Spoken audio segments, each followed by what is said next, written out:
તો રાજ્યના જુદા જુદા વિસ્તારોમાં ઉનાળાની શરૂઆતે જ માવઠાએ એન્ટ્રી કરી છે, ત્યારે અરવલ્લીમાં છેલ્લા 2 દિવસથી થઈ રહેલા કમોસમી વરસાદને કારણે ખેડૂતોની આંખોમાંથી પાણી વહી રહ્યા છે। જી હા, સારી આવકની આશાએ વાવેલા પાક પર માવઠાનો માર પડતા ખેડૂતોના પાકનો સોથ વળી ગયો છે। અરવલ્લીમાં કમોસમી વરસાદના પગલે રવિ પાકમાં વાવેતર કરાયેલા ઘઉં, મકાઈ, વરિયાળી, બટાકા જેવા પાકોમાં વ્યાપક નુકસાન થયું છે।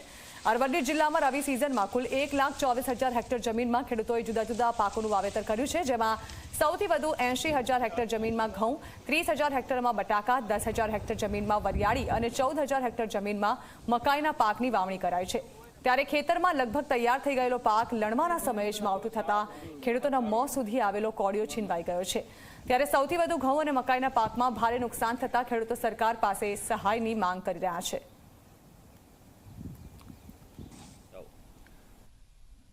10-15 વીઘાની અંદર ઘઉંનું વાવેતર હતું। 4 મહિના સુધી કમ્પ્લીટ થયા છે। ક્વોલિટી બને ના બને ને તૈયારી હતી ને 4 મિનિટના વાવાઝોડાએ જમીન દોષ કરી નાખ્યું છે। અને મકાઈ 5 વીઘાની અંદર હતી, એ બી જમીન દોષ થઈ ગઈ। 50% દૂધ ચડ્યું, ના ચડ્યું, કાકડા તૈયાર થવાની આડી અને વાવાઝોડાએ એને ભૂઈ પાડી દીધો અને જમીન દોષ કરી નાખ્યું। તો સરકારશ્રીને એટલું કહેવું છે કે બિયારણ, ખાતર, ખેડૂ આ છે તે છે, એટલે થોડું ઘણું સહાય ખેડૂતોને આપે તો ખેડૂતને એમ થાય કે ના, સરકારશ્રીએ થોડું હમણાં અમે